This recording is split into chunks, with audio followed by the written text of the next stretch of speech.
नमस्कार, स्वागत है आपका। आप देख रहे हैं इंडिया वॉइस और मैं हूं आपके साथ योगेश पांडे। हेमंत सोरेन सरकार के 3 साल पूरे हो चुके हैं। साल 2020 में 29 दिसंबर को हेमंत सोरेन ने झारखंड की सत्ता संभाली थी।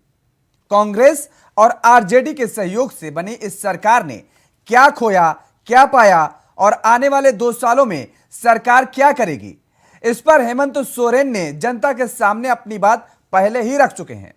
बुधवार को एक प्रेस कॉन्फ्रेंस का आयोजन किया था सीएम सोरेन ने और इस दौरान उन्हें पूरा चिट्ठा रखा। लेकिन आने वाले बरस में सोरेन सरकार के सामने चुनौतियां क्या होंगी, आज हम ये जानने की कोशिश करेंगे और समझने की कोशिश करेंगे। हमारे साथ कुछ मेहमान जुड़ेंगे, लेकिन उससे पहले मुद्दे पर हम चर्चा करें। लेकिन उससे पहले एक रिपोर्ट आप देखिए।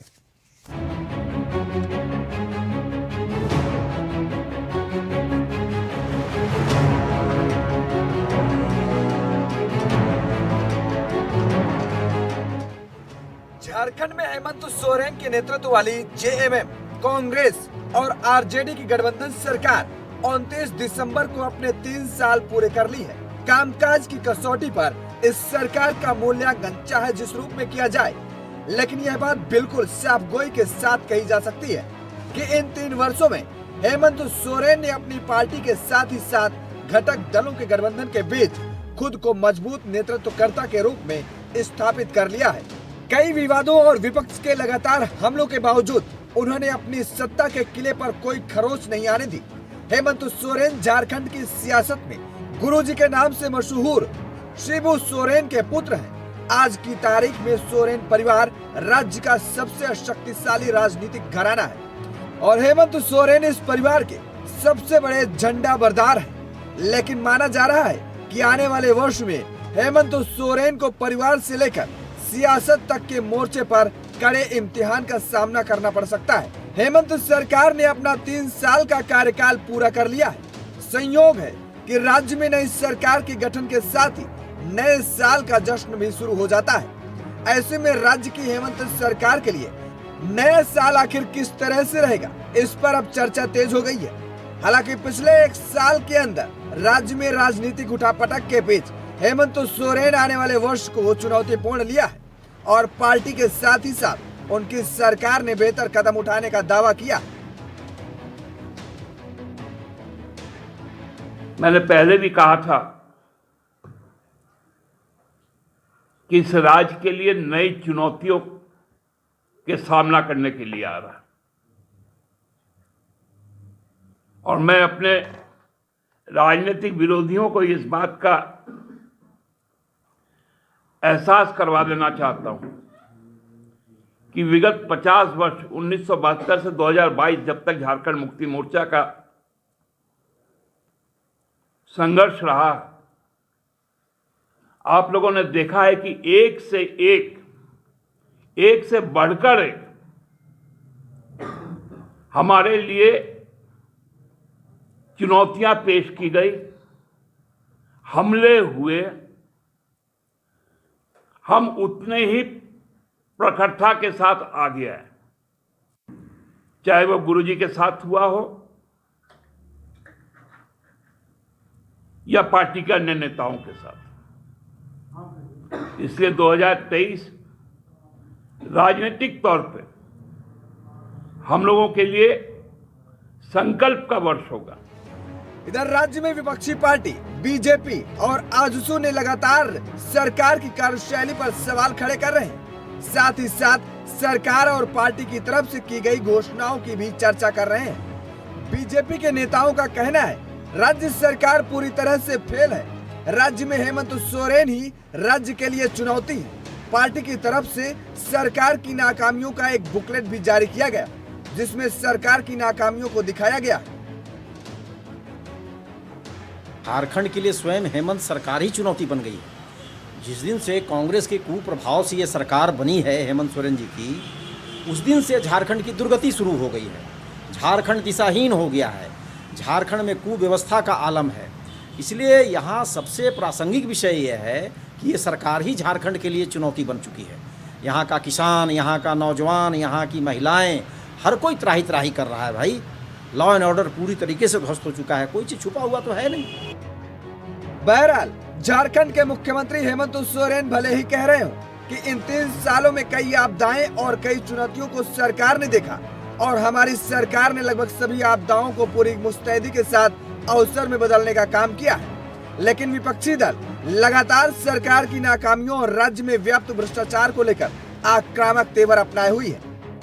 रांची से इंडिया वॉइस के लिए राकेश कुमार की रिपोर्ट।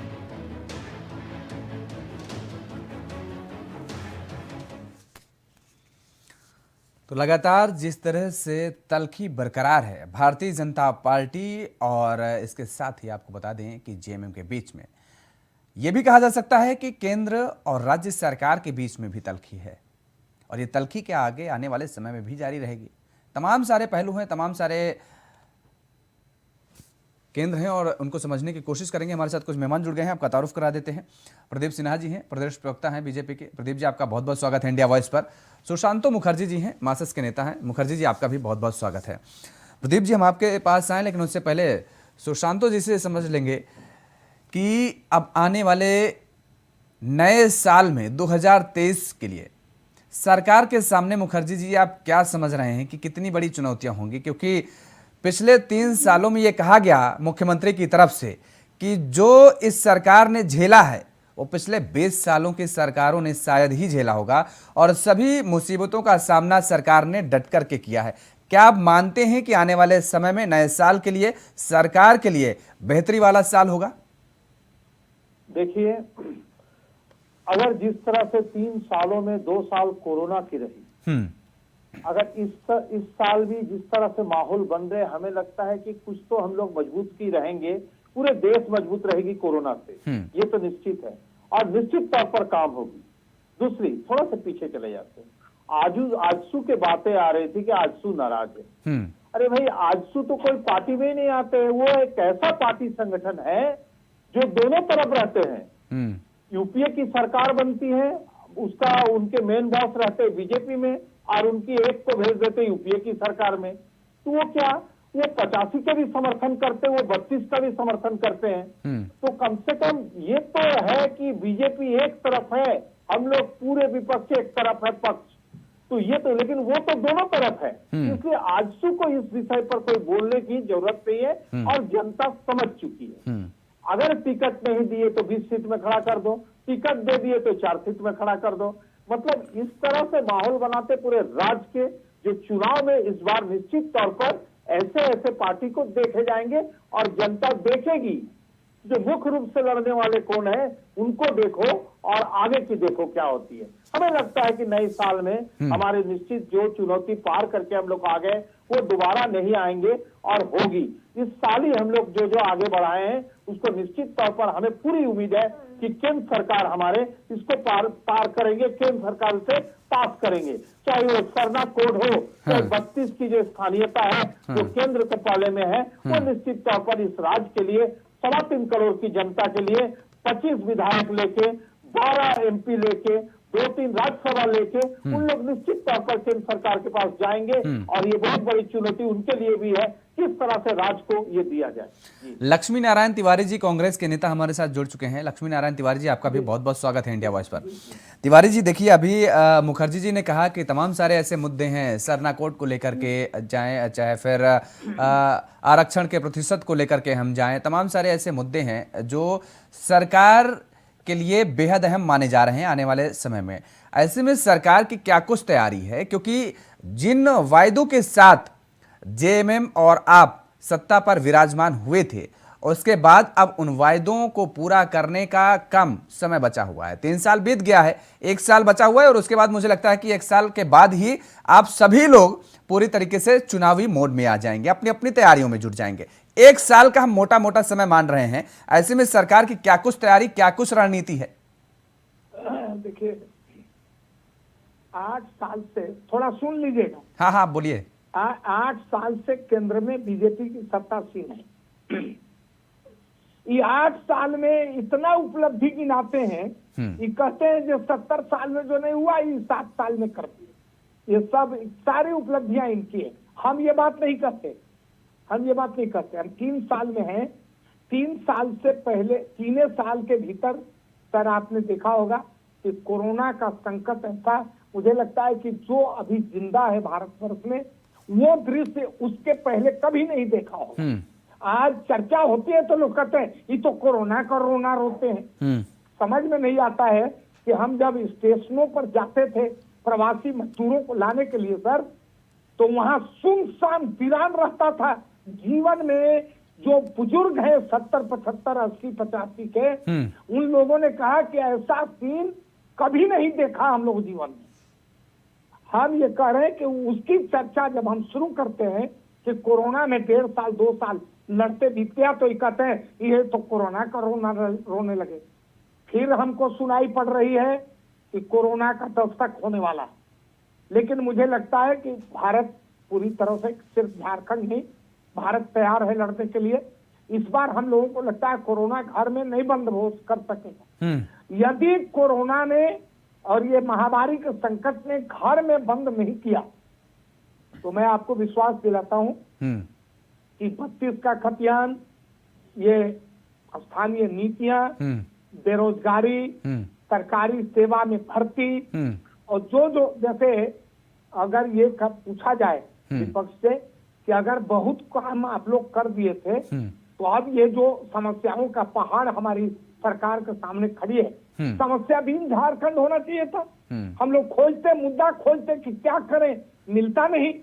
लेकिन यहाँ तो समस्या मुंह बा के खड़ी है सर।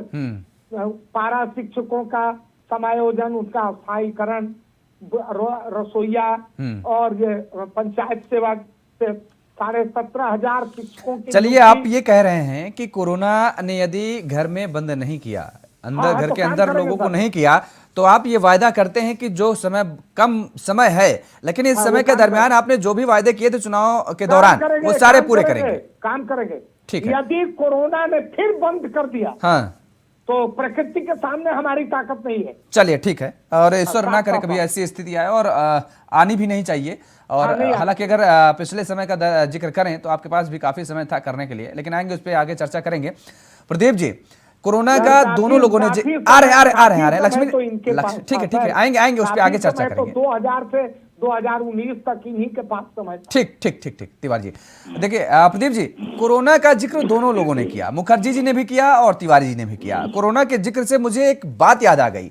2021 में जब देश में कोरोना ने अपना हाहाकार मचा रखा था, पैर पसार रखे थे, तो उस दरमियान प्रधानमंत्री नरेंद्र मोदी जी सभी प्रदेशों के मुख्यमंत्रियों से बात कर रहे थे और हालचाल जान रहे थे, स्थिति का जायजा ले रहे थे। और उस दौरान झारखंड के मुख्यमंत्री हेमंत सोरेन जी से भी प्रधानमंत्री नरेंद्र मोदी ने बात की थी। लेकिन उसके बाद एक ट्वीट आता है सोरेन साहब का, वो कहते हैं कि 2 मिनट प्रधानमंत्री जी ने उनसे बातें की, लेकिन उन्होंने केवल अपने मन की बातें की हैं।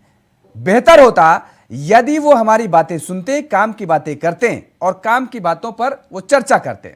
इस ट्वीट ने पूरे सियासत में हलचल ला दी थी। यह कहा जा सकता है कि केंद्र और राज्य के बीच जो तल्खी देखने को मिली वो लगातार बरकरार रही है। और केंद्र सरकार के जो प्रतिनिधि के तौर पर, यानी राज्यपाल का हम अगर जिक्र करें, तो राज्यपाल और सरकार के बीच में भी तल्खी हमेशा रही है 3 सालों में। क्या अब यह माना जाए कि वास्तव में जो 2 साल बचे हैं इसमें, क्योंकि आरोप केंद्र पर यह लग रहा है कि दरअसल राज्य सरकार का समर्थन नहीं कर रही, सपोर्ट नहीं कर रही है केंद्र सरकार, आने वाले समय में क्या ऐसे ही आरोप लगते रहेंगे, ऐसे ही तल्खी बनी रहेगी, या फिर कुछ मिठास आएगी, नए साल कुछ मिठास लेकर के आएगी? देखिए, मैं समझता हूं कि आप अगर झारखंड मुक्ति मोर्चा के लोगों से पूछेंगे कि केंद्र और राज्य के संबंधों में तल्खी क्यों आई, तो मुख्य वजह वो बताएंगे आपको कि राज्यपाल से संबंध अच्छे नहीं है।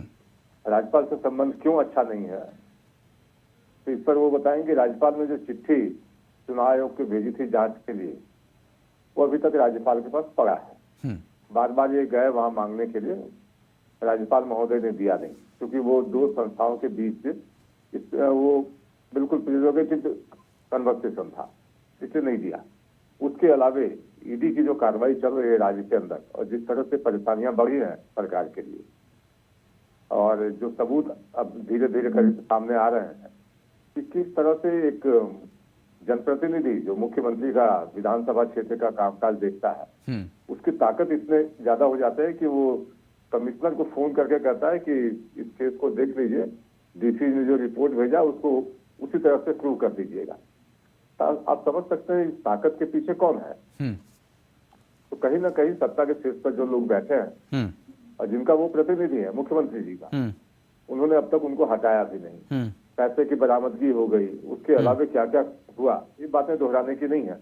लेकिन मैं एक बात जरूर कहना चाहूंगा कि बार बार एक आपदा को लेकर रोने की बजाय अगर दृष्टिकोण उचित होता, पवित्र होता, तो निश्चित रूप से राज्य की प्रगति भी दिखाई देती।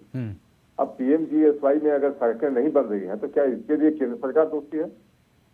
पैसे तो आपको मिले वहां से। प्रधानमंत्री आवास योजना के काम अगर नहीं हो रहे हैं तो क्यों नहीं हुए? अब वर्ल्ड ट्रेड सेंटर बनना था झांसी में, वो काम क्यों रुक गया? केंद्र सरकार ने पैसा क्यों रोक दिया? ये सारी चीजें भी बतानी चाहिए। अपना मजबूत पक्ष भी बताइए आप, लेकिन बताइए कि 3 वर्षों में पैरेलल चली हैं सारी चीजें। एक तरफ हमारी उपलब्धि है, एक तरफ हमारी नाकामी है। अगर साफगोई से आप बात करते तो ये भी चीज बताते लोगों को। और जहां तक प्रश्न है कि 2 विषय 3 विषय हमेशा दोहराते हैं कि 1932 का खतियान लागू कर दिया, लागू नहीं हुआ है ये, सिर्फ पारित किया विधानसभा से, और ये जानते हुए भी कि शक्तियां उनके पास है, वो चाहते तो कर सकते थे, लेकिन केंद्र के पाले में डाल दिया। 27% आरक्षण का मसला के लेके बहुत हल्ला मचा रहे हैं कि हमने 27% आरक्षण दे दिया पिछड़ों को, लेकिन जब चुनाव कराने की बारी आती है तो पंचायत चुनाव में आरक्षण नहीं देते। प्रदीप जी, सवाल वही है, जो केंद्र के पाले में इन्होंने बॉल डाल दी है, तो केंद्र का कितना सहयोग मिलेगा इन्हें? देखिए, जहां तक केंद्र के सहयोग की बात है, आप एक उदाहरण बता दीजिए कि यहाँ से अभी, हालांकि यहाँ से अभी गया भी नहीं है, विधेयक का प्रारूप केंद्र तक पहुंचा भी नहीं है, क्या किसी नेता ने सत्ताधारी दल से किसी केंद्र के मंत्री से बातचीत की या उनके समक्ष निवेदन रखा कि हम ये विषय लेके आने वाले हैं, जरा इस पर सहयोग चाहिए? इनकी अकड़ इतनी है कि अभी ट्वीट की बात आप कर रहे थे, कहा कि मुख्य प्रधानमंत्री ने तो अपने मन की बात की, काम की बात की नहीं। और आपको भी याद होगा इस ट्वीट के बाद जिस तरह से जगन मोहन रेड्डी ने मुख्यमंत्री को नसीहत दी थी, बिल्कुल, ये बात भी मैं समझता हूँ आपको याद होगा। तो ये लोग अपने कारनामों से विवादों में हैं और तनाव में हैं। इनको अपने अंदर झांकने की आवश्यकता है, अपने अंदर झांकें और चलिए किन किन चीजों पर आपके बैक पॉइंट हैं उसको कहीं ना कहीं आपको दूर करने की जरूरत है। नया साल है, लेकिन और नया साल आ रहा है प्रदीप जी, कुछ तो मिठास आनी चाहिए। हम भी उम्मीद रखते हैं, ये हम भी उम्मीद रखते हैं, और झारखंड की जनता भी उम्मीद रखती है कि कुछ मिठास के साथ ये नए वर्ष की शुरुआत होनी चाहिए, और इसमें ताकि जनता का हित हो सके, जनता के हितकारी काम हो सके, वो चाहे आपका यानी केंद्र की सरकार का जो सहयोग हो और राज्य सरकार जो भी कर सकती है वो भी उसको करना चाहिए। मुखर्जी जी, लेकिन बात समझ में एक ये आई कि तलखी कम होने का नाम नहीं ले रही है। आने वाले समय में भी ऐसी ही तकरार और ऐसी ही तलखी लगातार जारी रहेगी।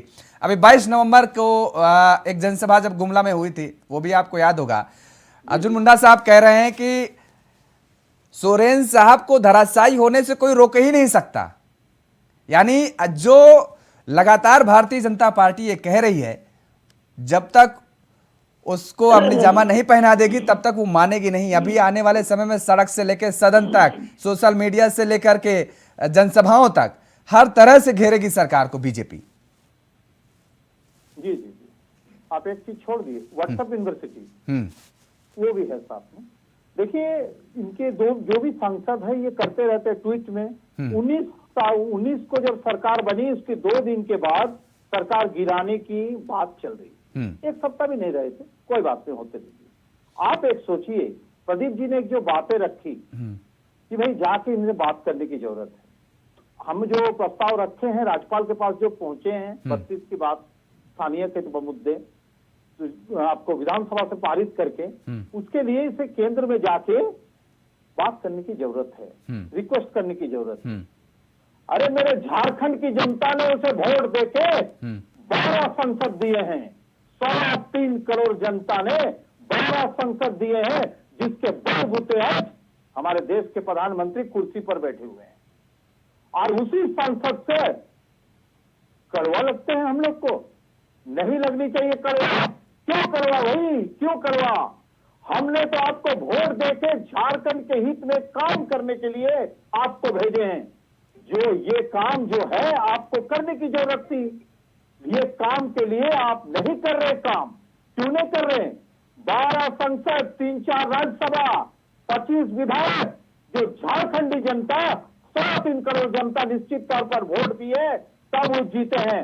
लेकिन इस 3.25 करोड़ जनता की बात को आप केंद्र में भेजते हैं, तब आप आपके एक भी प्रतिनिधि जाके ये बात नहीं कहते हैं कि किसी तरह से इसे पास करा के झारखंडियों की हितों के लिए बात रखने की जरूरत है और झारखंड के लिए कुछ आते हैं सोचने प्रदीप जी। की जरूरत है। क्यों रखेंगे भाई, इनको तो जरूरत ही नहीं है।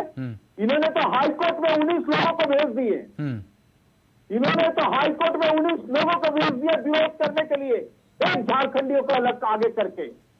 आज वो हाई कोर्ट में रिजेक्ट हो गए, हम उसको लेकर सुप्रीम कोर्ट जा रहे हैं और निश्चित तौर पर हमें न्यायालय पर भरोसा है और न्यायालय पर भरोसा है और हमारी जीत होगी। और नौजवान जो आज रोड पे है, नौकरी कर रहे, जो 17.5 साल से सफरा से ये आए हैं, ये जो सरकार चल रही है, आपके चैनल के माध्यम से अभी बैठ के बोल देते हैं कि 24 नहीं 23 का खत्म होते होते बहुत बड़ी रोजगार इस राज्य के नौजवानों को मिलेगी, जो किसी अच्छी को बात मिल है। रही है। अच्छी बात है, ठगा जा रहा है राज्य का नौजवान युवा। प्रदीप जी, आप कुछ कहना चाह रहे हैं, जवाब दीजिए। जी, मुख्यमंत्री ने तो घोषणा कर दिया था कि 2021 नियुक्तियों का वर्ष होगा। हाँ 21 भी बीत गया, 22 भी बीत गया, अब ये घोषणा कर रहे हैं यहाँ बैठ के कि 23 नियुक्तियों का वर्ष होगा। इसकी बात पर घोषणा कुछ बोलिए। राज्य की जनता जो है मुख्यमंत्री की बात पर भरोसा करेगी, सुशांत मुखर्जी की बात पर भरोसा करेगी। जनता की बातों में भरोसा करेगी, जनता की बातों में। प्रश्न है, नियोजन नीति पर बार बार सवाल खड़ा करते हैं। मैं समझता हूँ कि थोड़ा पढ़ना लिखना चाहिए लोगों को कि न्यायिक प्रक्रिया पर बेवजह टिप्पणी ना करें। अपने न्यायाधीशों पर तो कम से कम भरोसा करें। उच्च न्यायालय पर 19 लोग खड़े कर दिए। अरे आपके पास भी तो लोग थे, खड़े क्यों नहीं कर दिए आपने? अरे हमारे झारखंडी नहीं थे, वो गुजरात से आए थे, मध्य प्रदेश से आए थे, उत्तर प्रदेश से आए थे। एक झारखंडी को आगे करके आप लोग आगे चले गए। पीछे मैं नहीं बोल रहा था, आपके पीछे नहीं बोल रहा था मैं। मान न मान मैं तेरा मेहमान, सरकार में पूछता नहीं कोई, कोऑर्डिनेशन कमेटी में रखा नहीं गया, जबरदस्ती आकर झारखंडी जनता हो और झारखंड के लिए काम किया हो, पार्टी में जो झारखंड नाम फेंक रहे उस पर भी पार्टी ये है, इसलिए किसी को पूछने की जरूरत नहीं है। झारखंड के लिए काम किया है और करते रहूंगा। कितना काम किया बाहर से नहीं आए हैं, कितना काम किया है झारखंडी खतियान के साथ कितना काम किया है झारखंड के लिए वो पता है। जब आप गुरु ये नाम ले रहे हैं प्रदीप जी, आपको गुरुजी, पता होना चाहिए, सुन लीजिए आपको ना, नहीं पता है। सुन तो लीजिए, हर आपको बात पर पता आप नहीं है बोलेंगे, हमारे हर झारखंड बात पर आंदोलन आप को। बोलेंगे तो फिर आपके बारे में मैं भी बोलूंगा तो अच्छा लगेगा। नहीं हम आपके बारे में कहाँ बोल रहे हैं? आप आप सुन बोल तो रहे हैं, लीजिए ना, आपको हर पता बात नहीं पे है। आप चौका चौकी कर रहे झारखंड हैं। आंदोलन में शिबू सोरेन इस तरह से डिबेट नहीं होता है योगेश जी। सुन लीजिए मुखर्जी जी, सुन लीजिए, एक सेकंड आते हैं आपके पास, सुन लीजिए। देखिए प्रदीप जी क्या कह रहे हैं, जवाब देना हर प्रदीप बात जी, पे आप ही बोलेंगे। बोलिए। बहुत काम किया इन्होंने। गुरु जी जब 3 करोड़ रुपया कांग्रेस से ले रहे थे, एक बार मुंह खुली थी क्या? एक बार आवाज नहीं निकला मुंह से। अरे बहुत काम भाई, किया आप झारखंड कोरोना के लिए। पीरियड में 20 लाख भाजपा पार्टी के करोड़ नाम से जाने जाते हैं आप लोग। कोरोना पीरियड में आम जनता की पैसा 20 लाख करोड़ ढकेल गए, उसके बारे में बातें नहीं करते हैं। मतलब बताइए, गजब है। डिबेट ऐसे ही होता है क्या? हर बात पे इनको बोलना है, हर बात पे आपत्ति है इनको। सिर्फ इतने में मिर्ची लग गई इनको कि मान न मान मैं तेरा मेहमान। सरकार में कहीं नहीं है, कोऑर्डिनेशन कमेटी की बैठक तक में नहीं बुलाया जाता मासद को, और चले आए यहाँ पर डिबेट करने के लिए सरकार की ओर से। तकलीफ इसलिए होगी, मैंने कहा कि कौन भरोसा करेगा इसकी तकलीफ होती है बातों पर? प्रदीप जी। कौन भरोसा करेगा? 2023 असली नियुक्तियों का वर्ष, बात बोलने में तकलीफ 2023 नियुक्तियों का वर्ष, आपकी बात पर कौन भरोसा करेगा? क्यों करेगा आपकी बात पर भरोसा? आप कौन है? मुख्यमंत्री के प्रतिनिधि हैं या मुख्यमंत्री ने आपको नामित किया कि आप जाके चैनल में बोलिए? जिस व्यक्ति को नामित किया गया झारखंड मुक्ति मोर्चा की ओर से बोलने के लिए, वो सिर्फ प्रेस कॉन्फ्रेंस करते हैं, डिबेट में नहीं आते। उनकी हिम्मत नहीं है इतनी डिबेट में आए।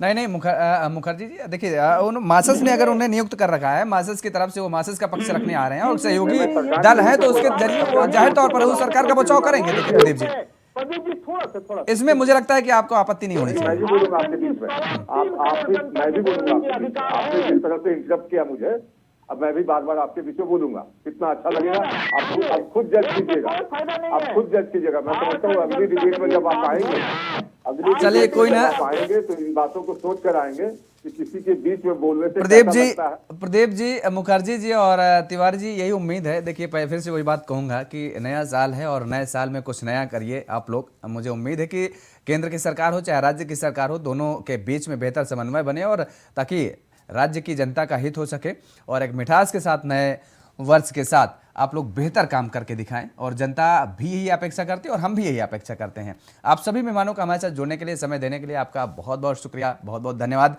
तो लगातार जिस तरीके से कहा जा रहा है कि दरअसल झारखंड सरकार और केंद्र सरकार के बीच जो तल्खी चली आ रही है पिछले 3 सालों से, क्या आने वाले समय में ये भी तल्खी देखने को मिलेगी या फिर राज्य सरकार और केंद्र सरकार के बीच बेहतर समन्वय होकर के बेहतर तरीके से काम करके जनता का, झारखंड की जनता का हित हो सकेगा, ये देखने वाली बात होगी। लेकिन जो सियासी समीकरण कहते हैं, जो सियासत में नजर आ रहा है, वो ऐसा कुछ नजर आ नहीं रहा है। तल्खी बरकरार नजर आ रही है। चर्चा में फिलहाल इतना ही। खबरों के लिए आप देखते रहिए इंडिया वॉइस। नमस्कार।